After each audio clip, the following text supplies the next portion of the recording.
get going. Well, good morning, everybody. Come on, it's the morning. We had coffee makes you black. Let's feel good. How y'all doing this morning? Great. Doing great. I am County Executive David Crowley, and it's such a pleasure to be joining you all during this voting rights roundtable, but also to have a congressman who have been working hard for the American people for so many years, and Representative James Clyburn. Can we give him a round of applause? Thank you. I have to say it's a great morning. I am feeling good because I woke up and it's one of those mornings where I had a great opportunity to open up some pickleball course for Milwaukee County. So that lets you know that this black job that I have is doing great. It's just wonderful to be in this seat, wonderful to be here. And one thing before opening up and handing the microphone over to the congressman, I just have to say that it's a great opportunity to be here to really talk about the stark contrast that we have in President Biden and Trump. And I think that when we think about President Biden and what he's bringing to the table, he's speaking to the future. He's speaking to the soul and the spirit of America. He understands that we have to do everything that we can to protect the American democracy because it is under attack. Women's rights are under attack. Voting rights are under attack. And if you are a person of color, you have always been under attack under the Trump administration.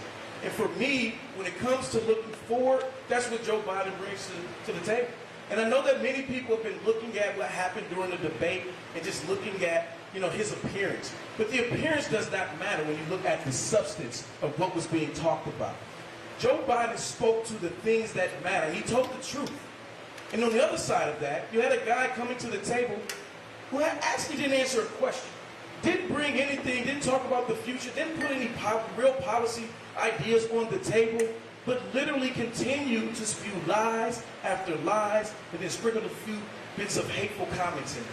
But I just want folks to know that when we think about moving forward, particularly right here in Milwaukee County, we know that if it wasn't for President Biden, if it wasn't for Vice President Harris, we wouldn't have been able to make the types of level of investment in affordable housing, the levels of investment to combat the opioid epidemic, and making sure that when the tide rises, all the boats, not just here in Milwaukee and Wisconsin rises, but the entire country rises. And so it's exciting to have you here, Congressman, because it gives us a great opportunity, one, to talk about all the great things this administration has done, but it would be great also for you to speak to what Congress is doing and things that are happening there.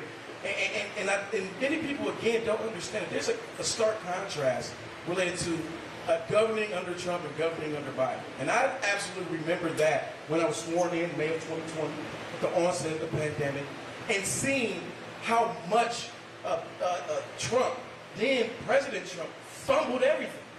And so this is a great opportunity to, again, showcase what the Biden-Harris administration has been doing. And so I'm going to go ahead and shut up and allow the congressman to get us started. But I'm really excited for you to be joining us today, and can't wait to hear the great things that you have to share with us. Well, thank you very much, Commissioner, for having me, and thanks to all of you. It's so good to renew my relation with Mandela that started years ago when he was a college student. So thank him so much for his friendship over the years and his leadership. In the Congress, when we don't think we can improve upon anything that's been said before, we just move to associate.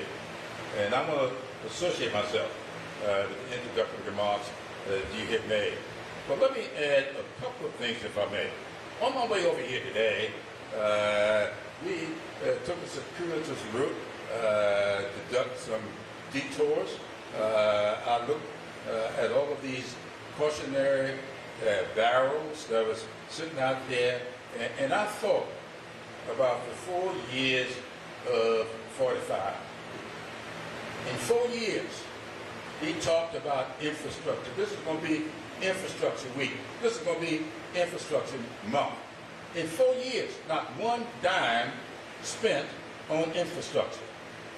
Everywhere I go now, all over this great country, in my community, and what I saw here today was Joe Biden's infrastructure plan at work. Putting people back to work, repairing roads, building roads, repairing bridges, but he didn't stop there. He went on to look at these communities that needed good, safe drinking water. He went out to look at these lead pipes, get them out of these schools so our children can have safe drinking water. And he went on to put into that infrastructure bill $65 billion, which just happened to have been my bill, to have accessible, affordable broadband for all. Yes. That was the name of the bill. Why did I push that bill the way I did? I chaired the coronavirus subcommittee, and I saw what was happening to children who were down at McDonald's and other fast food joints trying to do homework because they didn't have the internet at home, trying to stay in touch with education. I've got a granddaughter who's got the internet. She stayed in touch with education during the pandemic. She had a classmate, good friend, who in fact could not pass the proficiency test because she didn't have the internet in her home and therefore lost a year of school. Joe Biden saw all of that and decided that when he put that infrastructure bill forward, he would not stop the roads and bridges. He would go into water and sewage, and he would go in to make broadband accessible and affordable for all. We rescued this economy with the American Rescue Plan. How many Republicans voted for it? Not one single Republican voted for it. It immediately unsheltered businesses. Immediately put children back in school. Immediately lifted half of the children living in poverty out of poverty. And put in a reservoir of resources, money, and said to the states, we don't know it all here in Washington. You know what needs to be done in your communities. And this part of money is here for you to come up with creative ideas about what we can do to bring this country back from the brink, which is where we were. The worst pandemic in 100 years. What happened to that big pot of money? I'll tell you what we did in South Carolina. I'm sure they're doing creative stuff here in Wisconsin, but in South Carolina, my governor, the first governor in the country to endorse Trump, calls me and says, I'm going to put before the legislature a plan to endorse, this is his exact quote, your internet bill, your broadband bill. We're going to put that in place. So what did we do? He said, I'm going to need $650 million to put the internet in every home and every business. He said, what I'm going to do? I'm going to get $50 million from the state legislature. I'm going to get $100 million from your infrastructure. I'm going to get $100 million from the FCC. $250 million. I said, well, where the other $400 million coming from? I'm going to that reservoir of money that's sitting in the rescue plan. He's not the only one that did that. Where you had states using creativity.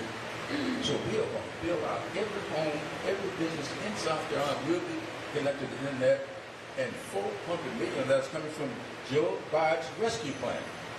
And so this is happening throughout the CHIPS and Science Act, the Inflation Reduction Act. And I'll close with this, because I'm sure that there will be some questions. I'm particularly interested in the Inflation Reduction Act. And some people say it was misnamed. I don't think so. What must the president could do about the inflationary prices of groceries? But he could do something about the inflationary prices of medicine. And he tackled that. People keep missing that. My late wife lost a 30-year battle to diabetes. A 4-shot a day diabetic. Her insulin bill ran as high as $600 some months. And she had good insurance. But she's not the only one in that. So Joe Biden says, we are going to improve upon the so-called Affordable Care Act. And we are going to cap insulin at $25 to $35 per month. From $600 per month for seniors. Now, people miss the fact that when the bill passed the House, It was $35 a month for everybody. The Republicans in the Senate, in fact, the senator from South Carolina put up the amendment, Mr. Graham, to cap it only for people on Medicare. But what do we have to look forward in Joe Biden's future? Re-elect Joe Biden, keep Senator Baldwin in the Senate, send Gwen Moore back. And what we're going to do, we're going to expand that $35 to the rest of the people in this country. No child has to be born with diabetes. One of the fastest growing maladies in the country is juvenile diabetes. And so why should we have a family with Medicaid? Salary. With $400, $500, $600 a month, but they are in Medicare, but they ain't Medicaid.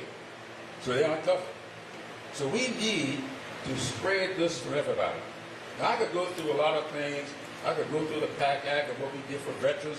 Went back and picked up all of those Vietnam veterans who got shortchanged coming back from Vietnam and getting 15 and 20% disability, and gave them 100% disability with the PAC Act. Joe Biden has done everything he promised to do and more. Close this up. When I asked him that he got the opportunity to put an African American woman on the Supreme Court, he got elected. And he did that. But he didn't stop there. Joe Biden has put more women of color on our federal courts of appeals than all 45 previous presidents combined. Just think about that. That's what he's done. And he would have done more if we could get cooperation from Republicans. And those Republicans that started out to cooperate, especially on the border, Joe Biden conceded, I'm not going to get what I want. They're going to give me a border bill that progressives in my party do not want. And this person, sometimes progressive, sometimes moderate, I decided to swallow the pill because I didn't like the bill. But we said we'll vote for it. Trump called the Republicans and says, don't vote for it. So he did not want to solve the problem at the border. He wanted to have an issue to run on. And they lied about that during the debate. So we've got a binary choice here. Do we want to continue our pursuit of a more perfect union, or do we want to turn the clock back on voting rights, on women's reproductive rights, and all those other rights that make us a viable nation for a valuable group of people. Thank you, now yield. Absolutely. Well, thank you for those remarks. I would be remiss if I didn't say, first and foremost, thank you to Coffee Makes You Black, another black job that we talk about for hosting us today. So just want to say thank you. But I do want to open it up. You know, there's a lot happening in the country, a lot happening in our own backyard. But would anybody like to share some of the things that they're seeing? Well, we're going to intro because I hope everybody talk. But maybe we can get started with intros right away. I appreciate that, Mandela. So let's do that. Thank you so much for having me here. I'm Kenny Shaw. I've been a long time Navy member in Milwaukee. Is that like over the years? It's only fun. Yeah, that's okay. Great. And been doing a lot of work here locally around making sure that Mo and other Southeast Asian groups here in the city and the state are able to vote, right? And to make sure that they're voices are heard, and that that they also take up space and they take up power to champion some of the issues. So I'm just really glad to be here. Good morning. I'm happy that you're coming to Wisconsin, to Milwaukee. I want to extend the Hollywood Island and the state representative for this district, and then also the assistant democratic leader for this district. Once again, thank you for being here. Patricia Vizcantur, and I'm wearing two hats today. I'm an election commissioner here at the city of Milwaukee. Milwaukee, and I'm also a faith leader.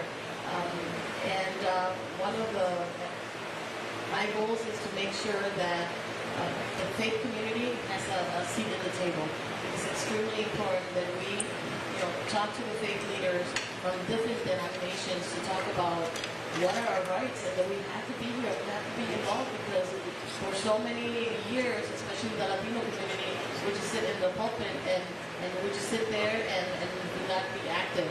And if we want change and we want to have this country with values, we have to be able to go in and vote for somebody that is going to be teaching us what Jesus Christ has been teaching us, to love our neighbor and not to hate and spread hate in this country. Thank you. Mandela Barnes, former Lieutenant Governor. Wearing a couple hats as well. One, I would oppose Wisconsin, making sure that civic engagement is the norm in communities where rights are often taken away, where people are often targeted because of their sheer audacity to go past the ballot, in spite of it all. And other hat, as you mentioned, the Inflation Reduction Act is one of the biggest projects I'm working on right now, ensuring that there is equitable access to communities all across the state of Wisconsin. And want to make sure that we are the leading state when it comes to using those resources. So thank you for championing. Thank you. I'm State Senator LaTanya Johnson. I represent the 6th Senate District, which is primarily Milwaukee's north and west side and parts of Wauwatosa. And it's an honor to be here with you today and for everything that you've done for politics in general, but especially for our Supreme Court announcement. That was awesome that you and your family suggested. Thank you. With introductions getting out the way, what's some of the things that folks want to talk about? We know there's a full gamut of different issues to talk about. We can talk about clean water. We can talk about voting rights. We can talk about affordable housing. But one thing I'll do is I'll kick it a little bit off and talk about what we've been able to do, particularly as you related to the American Rescue Plan Act. Now, here in Milwaukee County, we received close to about $163 million in American Rescue Plan Act dollars. And when we received those dollars, we knew that, one, it was not enough money when you think about the need that was absolutely out here. And not just Milwaukee County, that's every community across the country. But we knew that with this level of investment, it was an opportunity, quite frankly, for us to go big or to go home. And when we talk about affordable housing, we're seeing the largest push of affordable housing in suburban communities in Milwaukee County in our county's history. We just did an announcement of affordable housing happening in Franklin, one of the most conservative counties in Milwaukee County. And we have affordable housing projects happening in 4 other suburban communities right here within Milwaukee. But on top of that, we know that home ownership,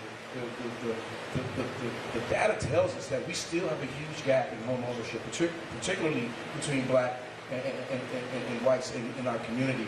And so because of the American Rescue Plan Act dollars, we're investing in 110 single-family homes. And that is because of the Biden-Harris administration and folks like yourself and folks like Gwen Moore and folks like Tammy Baldwin who voted and made sure that we ushered those dollars, those resources through. And it's imperative because for us, our vision is that by achieving racial equity, we can become the healthiest county in the state of Wisconsin. And that's key because we know that many of the disparities here in the state of Wisconsin largely fall along racial lines. I believe the Annie Casey Foundation years ago did a report that said that Wisconsin was the worst place to raise a black child. But with the different types of elections that we have had, with the leadership that we have locally, and at the state with Governor Tony Evers, and because of the leadership at the federal level, we're seeing the tide rise. We're seeing the votes rise. And that's extremely important because prior to the Biden administration, dealing with the pandemic, we didn't know how we were actually going to save people's lives. And it was the administration literally telling people to inject bleach into their arms because that was going to save them, right? And again, we have to remember that we need substance. And there's no substance coming out of 45's mouth. It's all lies and hate-filled rhetoric because he's trying to divide and conquer this community every single day because he has nothing to bring to the table. And I know that there are so many partners at this table who I've been able to rely on and lean on when it comes down to this work. But I just have to say thank you, because you are one of those unsung heroes that we don't necessarily get to see on an everyday basis who help to move this forward every single day. Well, thank you guys. I want to piggyback on that and talk about some things that I've been hearing on the doors.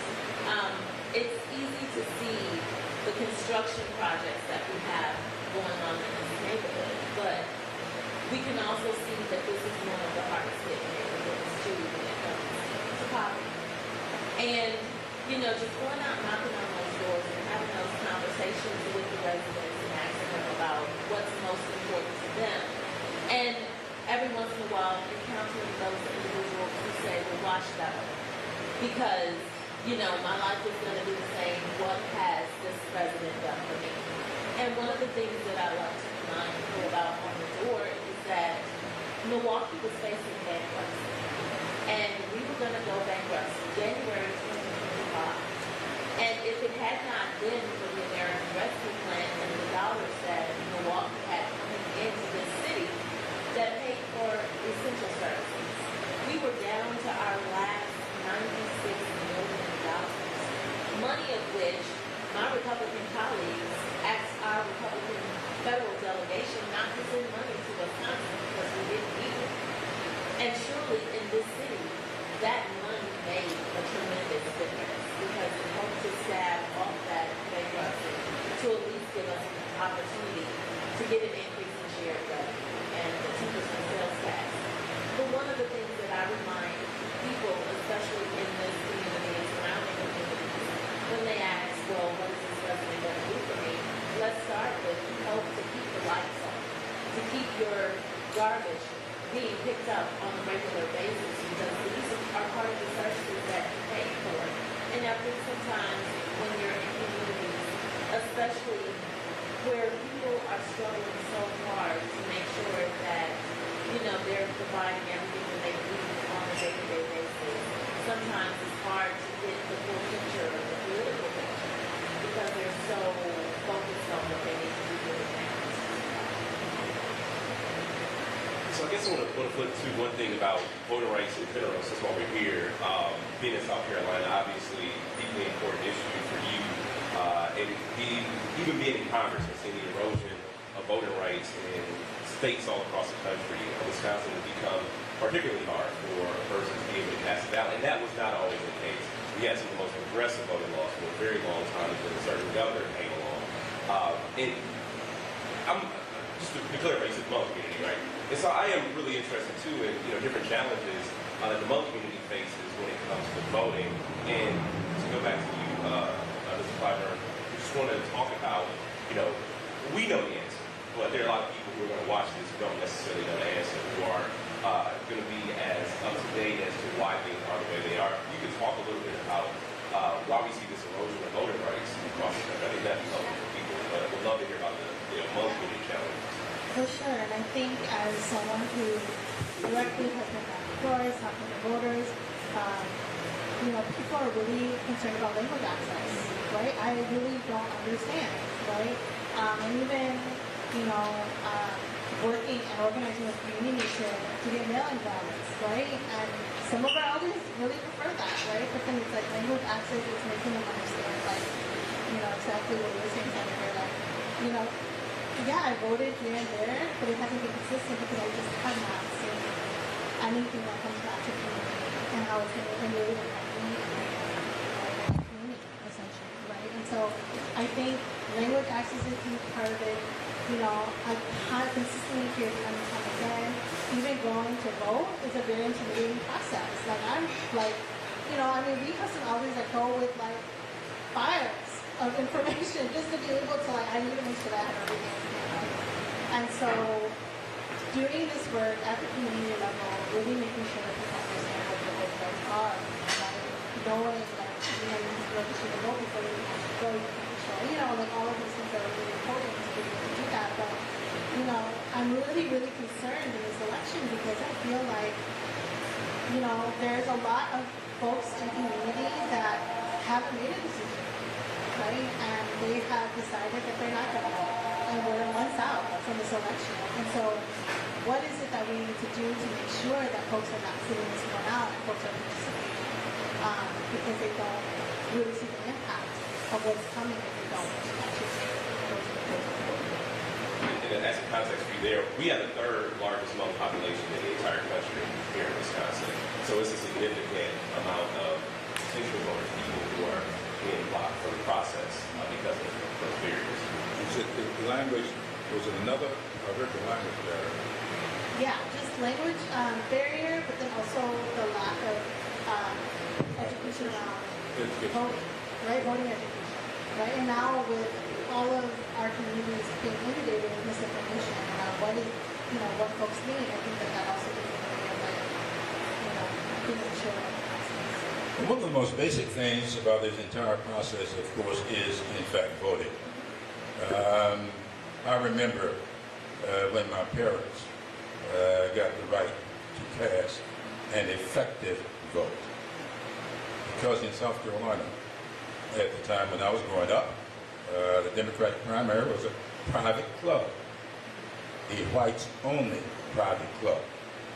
And black folks were not allowed until after a lawsuit was filed called Elbow versus Rice. So I can remember that. What we did in 1965, after John Lewis and others walked across that Edmund Pettus Bridge, that was in March, Congress in August, on August 6th, the president signed the 1965 Voting Rights Act.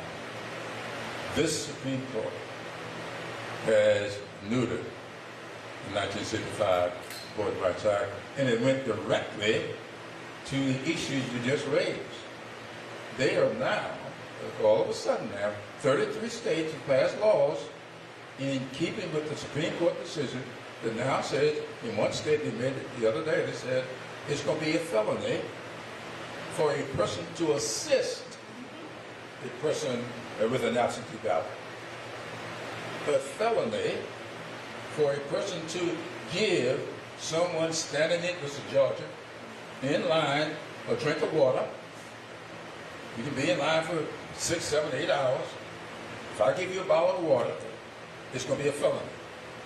That, in and of itself, we need to explain to everybody what we're fighting for. We're fighting to reverse what the Supreme Court did. We've been trying to pass the John R. Lewis Voting Rights and Advancement Act. We passed it out of the House 4 different times. We just introduced it again last week because we're not going to give up. What we got to do is have a Senate that will not filibuster the bill. That's why the Senate election here in Wisconsin is so important. We really have to get people to see the relationship between their vote and the water that's coming into their homes through the water lines that are no longer with lead pipes. They've got to sit. You all know exactly what it's doing. Think about your children and what happens to the children when they're having problems in school because of lead pipes. We're getting rid of that because of Joe Biden's infrastructure bill. We got to get the young people to understand that historically what they're trying to do now is go back to where we were. Most people that I talk to don't know that Reconstruction came to an end by one vote. Jim Crow became the law of the land by one vote. A committee vote of 8-7 ended Reconstruction. Electoral college vote of 185 to 184 ended Reconstruction. Started Jim Crow. So we have to get people to see the relationship between them casting this vote and what could very well be their future. And when you say to a person, you didn't have broadband under the previous administration, your children got the internet now, they don't have to go down to McDonald's and sit in the parking lot in order to get the net. Why? Because of Joe Biden's infrastructure bill. We have to just explain it to people in language that they understand in their everyday lives. You can't be esoteric. You just got to say, hey, here's how you relate to this vote. So it may not be a direct vote in your living room unless you be connected to what's coming into your water, into your kitchen, internet, into your living room, and other things of that sort. You just got to get people to see how it relates to their everyday lives. You know, I appreciate that because I think that speaks to how much your vote matters. Yes. It speaks directly to how much your vote matters. So many people out here don't think that it really matters until it gets down to the nitty gritty. And one of the things I was going to, Patricia was talking about, the faith community. What are the things that you would like to tell us, you know, Congressman Clyburn? How do we engage the faith community more? But also, can you talk about some of the initiatives you all are working, particularly as it relates to getting people to exercise their right and register to vote?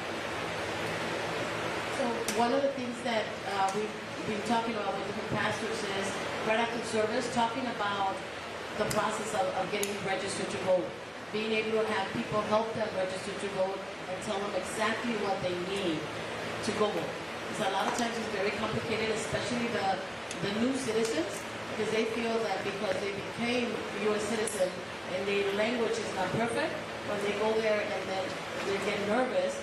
So it happens like for me, for example, when I get nervous, my accent kicks in, and sometimes I can't pronounce the words. But I'm okay with that. But some of the elders are not. And I'm not just talking about the Latino community. I'm talking about a lot of the new immigrants. There are U.S. citizens, and they might not speak English, or the English may be very limited. So they do need that language access, or at least be able to have somebody ask the question for them. So those are some of the things that we're doing in some of the churches after the service, and really engaging on, this country was founded on the freedom of religion. And if we do not vote for people that are going to be respecting those rights, right now they're fighting against women. But what about when they start coming against your own faith? You know? So once they start saying, well, you know what, you don't believe like me, then you are wrong. You're a terrorist for this country. And so it's very important that we talk to the people in the churches and then have politicians go in there, not only in election year, but then going in there and here, I'm the person that I'm representing you. You can't go to DC, but I'm there talking, I'm your voice. And so some of the initiatives that we're doing right now is doing table discussions like this. What are the biggest concerns? A lot of people think that our current president is only focusing on certain things. And then I talked about insulin. Your grandma needs insulin, but you know how before she couldn't afford insulin, and now she could afford insulin. So it's just bringing the message home, connecting it to somebody that they love, that they know, because that's the only way that they're going to see the bigger picture. Sometimes people say, oh, the Latinos, the immigrants, the refugees are taking black jobs. Well, what jobs are those? So, Latinos Mexicans are only good for constructions. A Mexican comes and they'll build a house like this. There's not only Mexicans, there's a lot of other people that have different types of jobs. And so it's just labeling them. And it's just education, and that's where I need help with. And I think a lot of people need help with, because there are some churches or some spaces that they just focus on their spirituality, but we have to bring in and put in the message that in order for you to save that spirituality and that safe and secret space, you have to like people that is going to respect your faith, your faith in general. It's just because I look different or because I sound different, I'm not different and I'm not a threat to this country. I appreciate that. I was going to say, you're on the ballot this year, so hopefully y'all are knocking on doors. And when y'all are knocking on doors, and people are inevitably asking the question, what has the president done for me? What have y'all done for me? I'm just really curious to know, how y'all respond. You can butter it? No, it's great.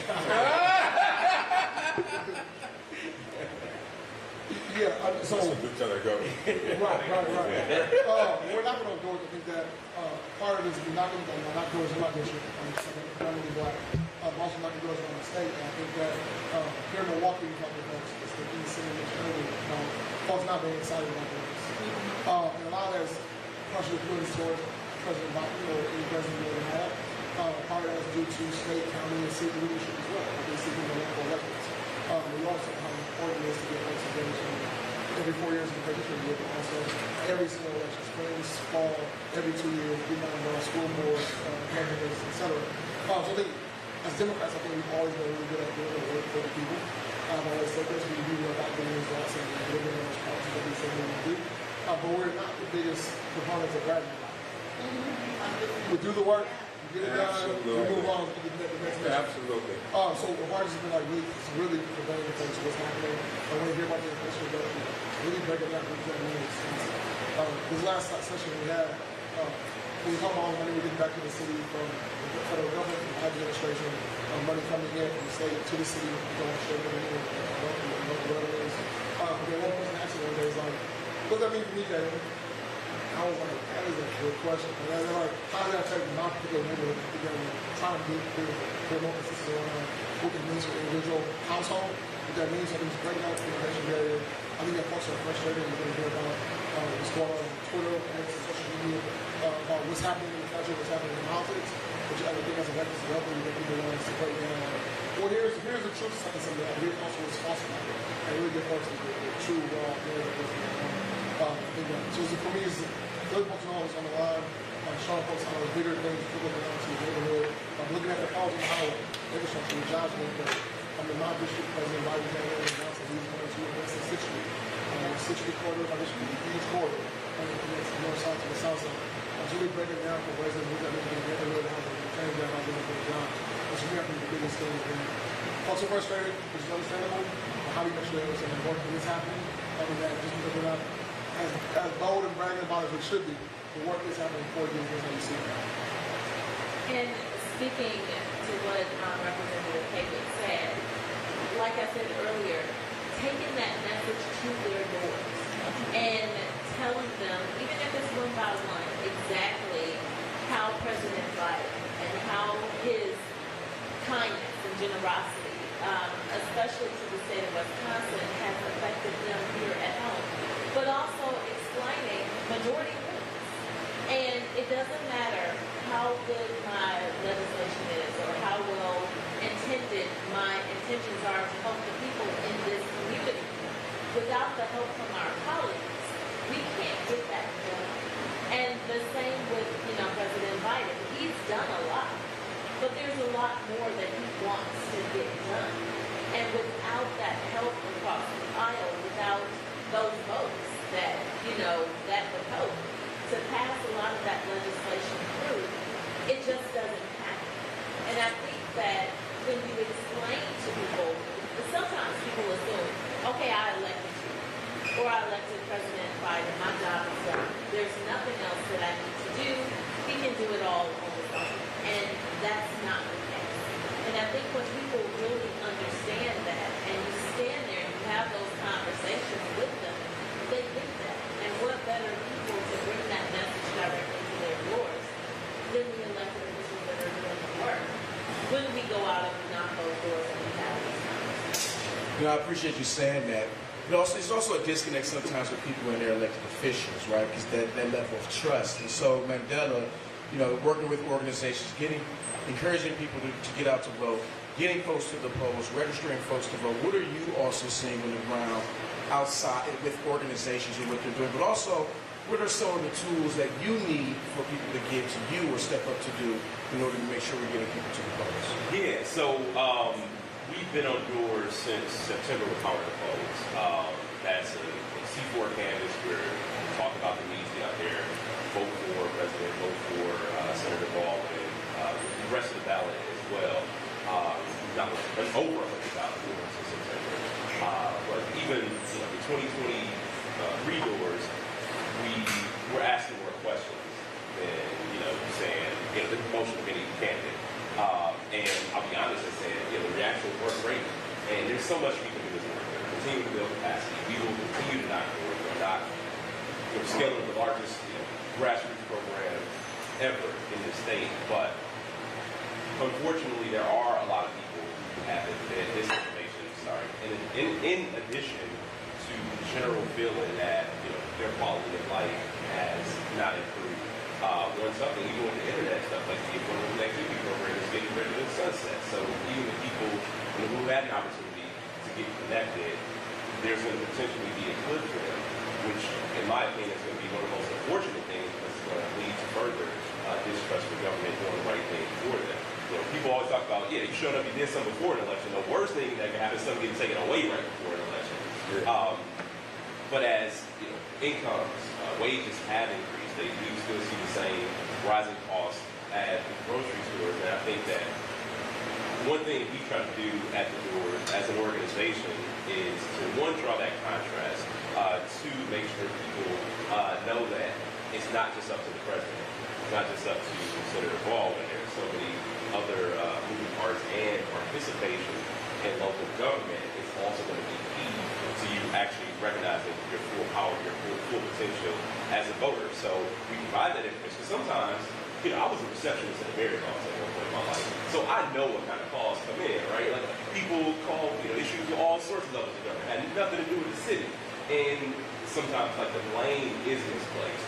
And so we try to make sure that people know exactly who they need to bring their grievances to, how they can most effectively air those grievances. Now, on the nonpartisan side, there's work that's happening with a number of organizations where they're talking about benefits that people have access to they had no idea about. This is low to moderate income people who have been struggling for a while, rising energy costs, and then there's an opportunity for them to lower their energy bills, to be able to invest in those clean energy upgrades to get the installation work done. And installation work goes a long way in a state like Wisconsin to reduce the person's energy burden. So there was recently a poll that showed, a number of the cities in Milwaukee, we are still having our challenges, but we're doing better than a couple other metropolitan areas that are of importance this November, like a Detroit, like a Philly. But the more we can go out there and have those conversations, look people eye to eye, and also have trusted messengers going out there and doing it, because too often it's a random organizer out there from wherever. And I was one of those random organizers when I met you in 2008, knocking on doors in a place where I had very little familiarity. But time goes on. 2008 was a much different story, right? Like, people were just motivated. Much different time now. People were motivated regardless. Right, 2008. But now it is an uphill climb. We can all admit that. But we have folks who are from the communities that they're knocking on doors. And I've been out with our canvassers a number of times. I have been able to see people, bumping into somebody you went to school with, or bumping into a family member at the door, which made the point that much easier to get across. So what we need is just, obviously it's always more invested in the program, but most importantly, we need people who are one, going to continue to do the right thing and uplift the community, which you're doing. But we need people to be a little bit more vocal about what's going on and actually what's getting in the way, so that kind of has to be going even more clear. Congressman, just so you know, we don't have too much time, but I do want to quickly say this before I pass the mic for you to respond and close us out. But this is a very unique opportunity for Wisconsin.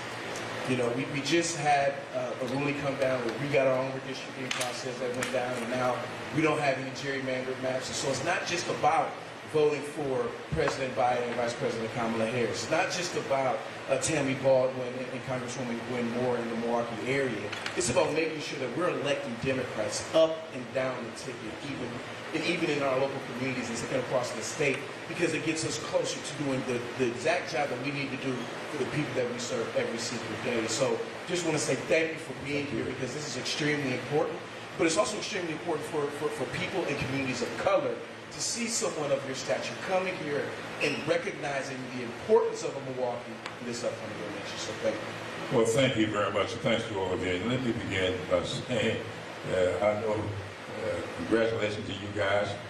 We still have gerrymandered maps in South Carolina, thanks to the United States Supreme Court. Even though the lower court said they're gerrymandered unconstitutionally, the Supreme Court stepped in and says, we're going to let you run the race anyway. And so we still have gerrymandered maps.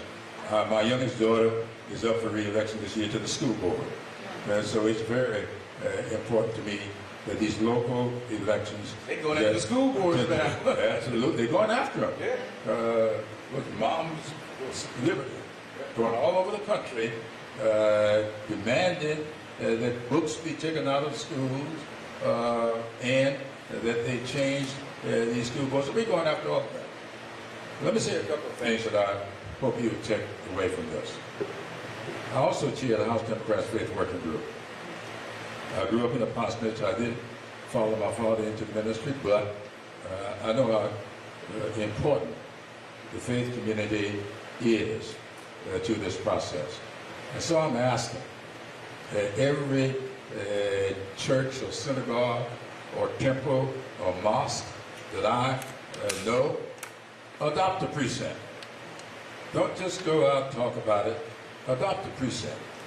Because I learned in the book of James, the very 2nd chapter, where it says, faith without works is dead. So you can have all the faith you want to, but you got to put this faith to work. And so we have to let people know part of your job is to make sure that if your brother or sister comes to you hungry or naked, you feed them and clothe them. Don't just pray for them. Go to work and feed them and clothe them. And you do that with these programs that you all are creating at the state levels and you're doing at the national levels to create SNAP programs that the Republicans are now trying to cut $33 billion out of so that we won't be able to feed hungry children. So I'm asking, I'm in Omega, there are Alphas and there are Kappas and there are Sigmas and there are AKs and Deltas. I'm asking every sorority, every fraternity, and their chapters adopt a precinct. By that I mean get the entire precinct list. And y'all at your next meeting, look at that precinct list and say, I'm going to be responsible for these 1,500 people on this list. My chapter is going to be responsible for that. So we've got to do that. I'm a 33rd degree Mason. I'm saying to every Masonic group, adopt a precinct. Don't just talk about it. Pay the $2 or $3 it takes. Get the list. Go through that list. At your large meeting, when you finish whatever you're going to do, sit down with your membership and say, we're going to be responsible for this precinct. And if the Divine Nine get together, the Alphas can take one precinct, the Omegas take another, the Deltas, the AKAs, whoever. We have got to put this on a person-to-person level. You talk about, I call them validators, you call them something else. Trusted messengers. Same thing. Yeah. Let's get the trusted messengers. Let's get the validators. When people they know knock on their door, they're more apt to respond. One of the biggest mistakes this party ever made several years ago, we decided that we were not going to hire local people. We were going to bring people in from outside. We did that back in 1990. We did, in 1992. I remember when they did it. It still happens. Well, it's crazy. Because my late wife, if you knock on her door, and I know y'all do this up north, and you call her Emily, she's going to close the door. I'm serious. Yeah. She grew up in rural South Carolina where her mother was never allowed to be not addressed as Mrs. or her daddy as Mr. And right down through my daughters, they teach their children, this is yes ma'am, no ma'am, Mr. and Mrs. You don't call people by their first names you don't know. That's just a Southern thing. And so we have to get people who know the culture. So don't come to Milwaukee unless you're going to get people to work in this campaign that these people know and relate to. And so that's the kind of stuff we got to do in this campaign. Remember the culture, get the people out in these communities, get the people who know and they respect, and let's win this race. Because this is will be the most consequential election ever, maybe since 1876. And I won't get into a lot of history today. But let me close my comments by saying this. When I was studying at the little HBCU down in Orangeburg, South Carolina, I learned the teachings, or at least from the book, two-volume work of Alexis de Tocqueville. De Tocqueville came to this country to study our penal system. While he was here, he said he saw something magical about this country. And he set out to find out what that magic was. He went all over into our legislative halls, on our campuses, our colleges and universities. And the Tocqueville came to the conclusion. He said it was not until he went into our places of worship he found out what the real magic of this country was. And he said, America is great because its people are good. And if the people of America ever cease to be good, America will cease to be great. We've got a candidate for president that's spreading nothing but hate and division, creating chaos, putting the worst of the American people on display. That's the big threat to this country. I agree with the Tocqueville. We must not allow the goodness, the basic goodnesses of the American people to get annihilated or eliminated. Because if we do, this country will lose its greatness. That's what this campaign is all about to me. Thank you, guys. Thank you. Thank you, everybody.